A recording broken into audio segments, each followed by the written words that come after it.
The Gospel of Mathew, chapter 16. The Pharisees and Sadducees came to Jesus and tested him by asking him to show them a sign from heaven.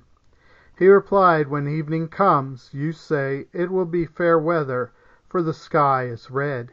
And in the morning, 'Today it will be stormy, for the sky is red and overcast.'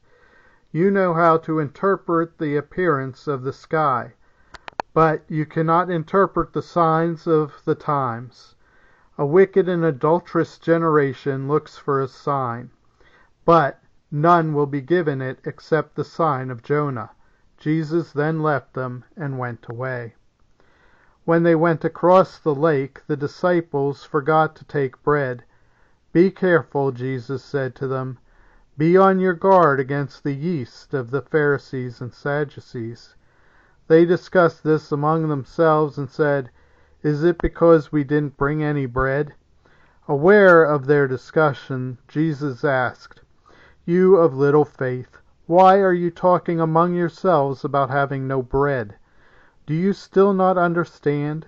Don't you remember the 5 loaves for the 5,000 and how many basketfuls you gathered? Or the 7 loaves for the 4,000 and how many basketfuls you gathered?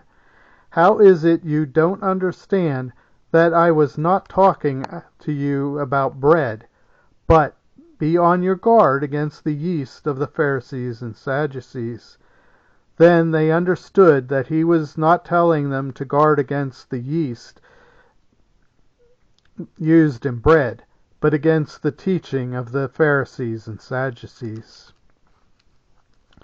When Jesus came to the region of Caesarea Philippi, he asked his disciples, "Who do people say the Son of Man is?" They replied, "Some say John the Baptist, others say Elijah, and still others Jeremiah or one of the other prophets." "But what about you?" he asked. "Who do you say I am?" Simon Peter answered, "You are the Messiah, the Son of the living God." Jesus replied, "Blessed are you, Simon, son of Jonah, for this was not revealed to you by flesh and blood, but by my Father in heaven.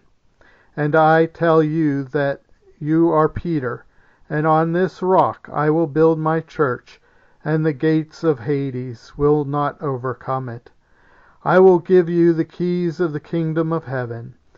Whatever you bind on earth will be bound in heaven, and whatever you loose on earth will be loosed in heaven." Then he ordered his disciples not to tell anyone that he was the Messiah. From that time on, Jesus began to explain to his disciples that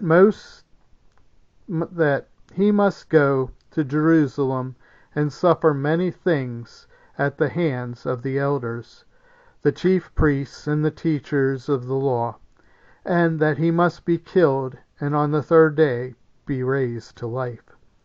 Peter took him aside and began to rebuke him. "Never, Lord," he said, "this shall never happen to you." Jesus turned to him and said to Peter, "Get behind me, Satan. You are a stumbling block to me.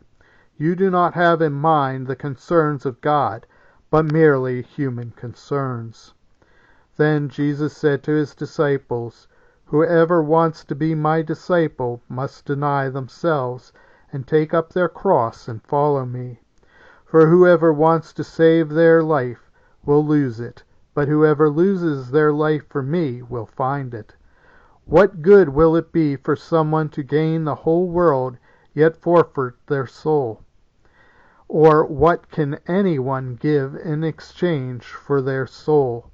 For the Son of Man is going to come in his Father's glory with his angels, and then he will reward each person according to what they have done. Truly I tell you, some who are standing here will not taste death before they see the Son of Man coming in his kingdom."